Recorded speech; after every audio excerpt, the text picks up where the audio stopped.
Hi நண்பர்களே, நலம் 360 சேனலுக்கு உங்களை அன்போடு வரவேற்கிறேன். இன்றைக்கி நம்ம வீடியோவில் எதை பற்றி பேச போகிறோன்னா, குழந்தைகளுக்கும் பெரியவங்களுக்கும் ரொம்பவே பிடிச்ச ஒரு இனிப்பான பழத்தை பற்றி தாங்க பேச போகிறோம். அதுதான் சீத்தாப்பழம். இந்த சீத்தாப்பழம் ஏன் இவ்வளோ இனிப்பாக இருக்குது?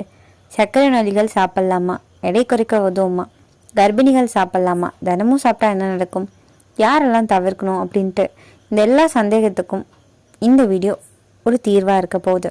ஸோ வீடியோவை ஸ்கிப் பண்ணாமல் லாஸ்ட் வரைக்கும் பாருங்கள். அதுக்கு முன்னாடி நம்ம சேனலில் சப்ஸ்கிரைப் பண்ணாதவங்க சப்ஸ்கிரைப் பண்ணிக்கோங்க. மறக்காமல் பக்கத்தில் இருக்க இந்த பெல் ஐக்கானை ப்ரெஸ் பண்ணிக்கோங்க. வாங்க வீடியோக்குள்ளே போகலாம். சீத்தாப்பழம் பல்வேறு ஊட்டச்சத்துக்கள் நிறைஞ்ச க்ரீமியான சுவையான பழங்களில் ஒன்றுங்க. ஆன்டி ஆக்சிடென்ட், பொட்டாசியம், மெக்னீஷியம் போன்ற ஊட்டச்சத்துக்கள் இதில் ரொம்பவே அதிகமாக இருக்குது. இந்த சீத்தாப்பழம் அதிக இனிப்பு சுவை கொண்டது. அதனால் நீரிழிவு பிரச்சனை இருக்கிறவங்க எடுத்துக்கொள்றதை தவிர்க்கணும்னு சொல்லுவாங்க.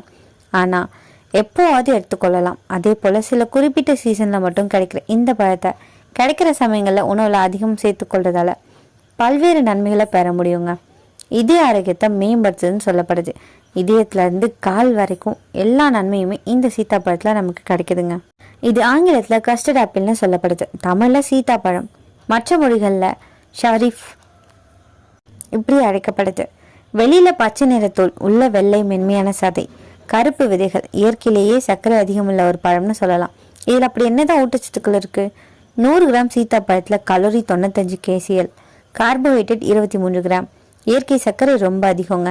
நார்ச்சத்து 4 கிராம் இருக்குது, வைட்டமின் சி இருக்குது, வைட்டமின் B6 இருக்குது, பொட்டாசியம் இருக்குது, மெக்னீஷியம் இருக்குது, இரும்பு சத்து இருக்குது. இதனால தான் இது எனர்ஜி பூஸ்டர், இம்யூனிட்டி பூஸ்டராக செயல்படுதுங்க. இது என்னென்ன ஆரோக்கிய நன்மைகள் தருதுன்னு பார்க்கலாமா? பொட்டாசியமும் சோடியமும் சமநிலையில் இருக்கக்கூடிய சில பழ வகைகளில் சீத்தாப்பழமும் ஒன்று. இது ரத்த அழுத்தத்தை கட்டுப்படுத்தவும் முறைப்படுத்தவும் ரொம்பவே உதவியாக இருக்குன்னு சொல்லலாங்க.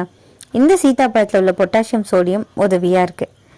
இதயத்தோட தசைகளை ரிலாக்ஸாகவும் வச்சுருக்க உதவுது. இதனால் மாரடைப்பு, பக்கவாதம் போன்றவை ஏற்படாமல் தவிர்க்க முடியுது. சீத்தாப்பழத்தில் இருக்கிற நார்ச்சத்துக்கள் மற்றும் நியாசின் போன்றவை உடலில் உள்ள கெட்ட கொலஸ்ட்ராலை குறைச்சி நல்ல கொலஸ்ட்ராலை அதிகரிக்க செய்யுதுங்க.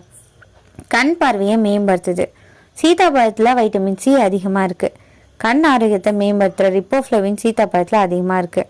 ஃப்ரீ ரெடிக்கல்களை எதிர்த்து போராடி சரும செல்களை சேதமடையாமல் பாதுகாக்குது. வயதாகிறதால ஏற்படுற கண் பார்வை சம்மந்தப்பட்ட பிரச்சனைகள் வராமல் தவிர்க்க சீத்தாப்பழத்தை அடிக்கடி சாப்பிட்றது ரொம்பவே நல்லதுங்க. புற்றுநோய் எதிர்க்கிற பண்புகள் இந்த சீத்தாப்பழத்துக்கு இருக்குன்னு சொல்லப்படுது. சீத்தாப்பழத்தில் நிறைய ஃப்ளவனாய்டுகள் இருக்குங்க. இது புற்றுநோய் எதிர்ப்பு பண்புகளை கொண்டதுன்னு சொல்லலாம். அதோட சீத்தாப்பழத்தில் ஆல்கலாய்டுகள் மற்றும் அசிட்டோஜனின் போன்றவை அதிகமாக இருக்குது. சீத்தாப்பழத்தை அடிக்கடி எடுத்துக்கொள்வதன் மூலம் புற்றுநோய் செல்களின் வளர்ச்சிக்கு காரணமாகும் செல்களை தாக்கி அழிக்கும் தன்மையை கொண்டிருக்கு. இது புற்றுநோய் செல்கள் உண்டாவதை தடுக்குதுன்னு சொல்லலாம். ஆர்த்ரைட்டிஸ் சரி பண்ண இது உதவியாக இருக்குங்க. சீத்தாப்பழத்தில் அதிக அளவு மெக்னீஷியம் இருக்குது. இது நம்மளோட உடலில் உள்ள நீர்த்தன்மையை சமநிலைப்படுத்தி மூட்டுகளில் அமிலங்கள் சேர்க்கை ஏற்படாமல் பார்த்து கொள்ள செய்துங்க. இது கீழ்வாதம் போன்ற நோய்களின் அறிகுறிகளிலிருந்து தடுக்க உதவுது. சீத்தாப்பழத்தை அடிக்கடி சாப்பிட்றதால தசைகளோட பலவீனத்தை எதிர்த்து போடாத உதவியாக இருக்குது. அதோட எலும்புகளை உறுதிப்படுத்தும் கால்சியமும் சீத்தாப்பழத்தில் அதிகமாக இருக்குங்க. மூளை ஆரோக்கியத்தை மேம்படுத்துது. சீத்தாப்பழத்தில் வைட்டமின் பி காம்ப்ளெக்ஸ் நிறைஞ்சிருக்குங்க. இது மூளையில் ஏற்படுற ரசாயன மாற்றங்களில் சமநிலையில் வச்சிருக்க உதவியாக இருக்குது. அதிகப்படியான டென்ஷன், மன அழுத்தம், மனசோர்வு போன்ற பல்வேறு நரம்பு மண்டலம் மற்றும் மூளை தொடர்பான பிரச்சனைகளை சரி செய்ய இந்த வைட்டமின் பி உதவியாக இருக்கும். இது சீத்தாப்பழத்தில் அதிகமாகவே இருக்குங்க. தொற்றுக்களை சரி செய்துங்க. கவுட், ஆர்த்ரைட்டிஸ் மற்றும் தொற்றுக்களின் காரணமாக உண்டாகிற பல்வேறு நோய்களை சரி செய்வதற்கு சீத்தாப்பழம் சாப்பிட்றது ரொம்பவே நல்லதுங்க. சீத்தாப்பழத்தில் இருக்கிற ஆன்டி ஆக்சிடென்ட் தொற்றுக்களால் ஏற்படுற வலியை குறைக்குது. சீத்தாப்பழத்தோட இலைகள்லையும் அதிக அளவு ஆன்டி ஆக்சிடென்ட் இருக்குங்க. சரும ஆரோக்கியத்தை மேம்படுத்துது. நம்மளுடைய சருமத்தில் கொலாஜன் உற்பத்தி குறையும் போது சருமங்களில் சுருக்கங்கள் ஏற்பட்டு வயதான தோற்றத்தை உண்டாக்குது. இந்த வயதான தோற்றத்தை சரி செய்ய சருமத்தை எளிமையாக வச்சிருக்க சீத்தாப்பழம் உதவுது.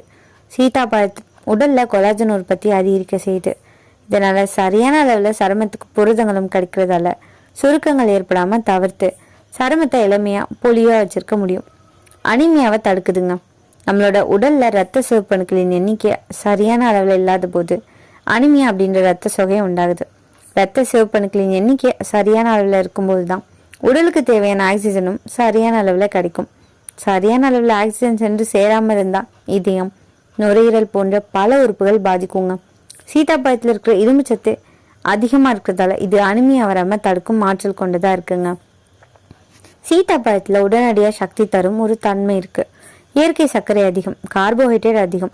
உடல் சோர்வு, பலவீனம், வேலை சோர்வு, குழந்தைகளின் எடை குறைவு இது எல்லாமே சரி செய்ய உதவியாக இருக்கும். செரிமானத்தை சீராக்குது. சீத்தாப்பழத்தில் இருக்கிற நார்ச்சத்து மலச்சிக்கல், வயிற்றிறக்கம், ஜீரண பிரச்சனை இதை குறைக்க உதவுது. ஆனால் அளவுக்கு அதிகமாக சாப்பிடக்கூடாது. மலச்சிக்கல் கூட அதிகமாகலாங்க.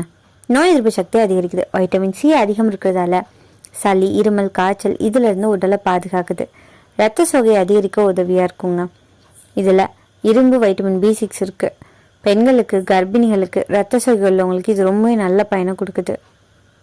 பொட்டாசியம் இருக்குங்க. இது ரத்த அழுத்தத்தை கட்டுப்படுத்தும், இதய துடிப்பை சீராக்கும், ஹார்ட் அட்டாக் ரிஸ்க்கை குறைக்குது. இதனால் இதயம் ஆரோக்கியமாக இருக்கும். எடை அதிகரிக்க உதவுது. ரொம்பவே முக்கியம் இதாங்க. எடை குறைவானவங்க, குழந்தைங்க, நோயிலிருந்து மீண்டவங்க சீத்தாப்பழத்தை பால் சேர்த்தோ காலை நேரத்துலையோ பயன்படுத்தலாம். அப்படி சாப்பிட்டா நல்ல எடை கொடுங்க. வெயிட் லாஸ் செய்ய நினைக்கிறவங்க கவனமாக இருக்கணும். மூளைக்கு நல்லதுங்க. வைட்டமின் B6 இருக்குது. நினைவாற்றல், கவனம், மன அழுத்தம் இதை மேம்படுத்துது. எலும்புகளை வலுப்படுத்துதுங்க. மெக்னீஷியமும் கால்சியமும் சேர்ந்து மூட்டு வலி, எலும்பு பலவீனம் இதை குறைக்குது. குழந்தைகளுக்கு ரொம்பவே நல்லதுங்க. வளர்ச்சி, எடை, சக்தி. ஆனால் விதிகளை தவிர்க்கிறது ரொம்பவே நல்லது. கர்ப்பிணிகளுக்கு என்ன மாதிரி நன்மை செய்யுது? சரியான அளவில் சாப்பிட்டா குழந்தை வளர்ச்சி, சோர்வு குறையுது. அளவுக்கு அதிகமாக சாப்பிடக்கூடாது. சீத்தாப்பழம் நல்லதுன்றதுக்காக அளவுக்கு அதிகமாக சாப்பிட்டீங்கன்னா சில பக்க விளைவுகள் ஏற்படும். அது என்னன்னு தெரிஞ்சுட்டு அதன் பிறகு இந்த சீத்தாப்பழத்தை நீங்கள் சாப்பிட்றது ரொம்பவே நல்லதுங்க. அளவுக்கு அதிகமாக சாப்பிட்டா இது என்னென்ன பக்க விளைவுகள் தருது? மலச்சிக்கல். காரணம் என்ன தெரியுமா? அதிக நார்ச்சத்து, அதிக சர்க்கரை. இதனால் மலச்சிக்கல் ஏற்படும் அபாயம் இருக்குது. சர்க்கரை நோய்கள் கவனமாக இருக்கணும். கிளைசமிக் இண்டெக்ஸ் அதிகம், டயபெட்டிஸ் உள்ளவங்களுக்கு சிறிய அளவு மட்டும் கொடுக்கலாம். அதுவும் மருத்துவ ஆலோசனையோடு கொடுக்கறது நல்லது. விதைகள் விஷங்க, கவனமாக இருக்கணும். சீத்தாப்பழத்தோட விதைகள் விஷங்க. அதை அரைச்சா விஷம் மாதிரி இருக்கும், சாப்பிடக்கூடாது. குழந்தைகள் கையில் கொடுக்க கூட கூடாது. உடல் சூடு அதிகரிக்கும். அதிகமாக சாப்பிட்டா உடல் சூடு, வாய்ப்புண், முகப்பரு ஏற்படும் அபாயம் இருக்குது. கர்ப்ப காலத்தில் அதிகமாக பயன்படுத்த வேணாங்க. எக்ஸஸ் கன்சப்ஷன் வயிற்று பிரச்சனை, ஹார்மோனல் இம்பேலன்ஸில் வந்து விட்டுரும். எப்போ சாப்பிட்லாம், எப்படி சாப்பிட்லாம்? காலையில் 10லேருந்து 12 மணிக்குள்ள சாப்பிட்லாம். தனியாக அப்படி இல்லைனா பால் சேர்த்து பயன்படுத்தலாம். வாரத்தில் 2 முறை போதுங்க. அப்போ யாரெல்லாம் தவிர்க்கணும்? சர்க்கரை நோயாளிகள் அதிகமாக எடுத்துக்கொள்ளக்கூடாது. குடல் பிரச்சனை இருக்கிறவங்க எடுத்துக்கொள்ளக்கூடாது. உடல் சூடு அதிகம் இருக்கிறவங்க தவிர்க்கிறது நல்லதுங்க. சீத்தாப்பழம் இனிப்பானது, சத்தானது, சக்தி தருவது. ஆனால் அளவோடு சாப்பிட்டாதான் அமிர்தம், அதிகமான விஷம். இதை மட்டும் ஞாபகத்தில் வச்சுக்கோங்க. உங்களில் எத்தனை பேர் இந்த சீத்தாப்பழத்தை ரெகுலராக சாப்பிட்றீங்க? இதை சாப்பிட்றதால உங்களுக்கு என்ன மாதிரியான நன்மை ஏற்பட்டதுன்றதை பற்றி கமெண்ட்டில் சொல்லிடுங்க. இன்றைக்கி நான் சொன்ன விஷயம் எல்லாமே உங்களுக்கு ஹெல்ப்ஃபுல்லாக இருக்கும்னு நம்புகிறேன். இந்த வீடியோ உங்களுக்கு பிடிச்சிருந்துச்சுன்னா லைக் பண்ணுங்கள், ஷேர் பண்ணுங்கள். மறக்காமல் நம்ம சேனலை சப்ஸ்கிரைப் பண்ணுங்கள். அடுத்த ஒரு அற்புதமான வீடியோவில் சந்திக்கிறேன்.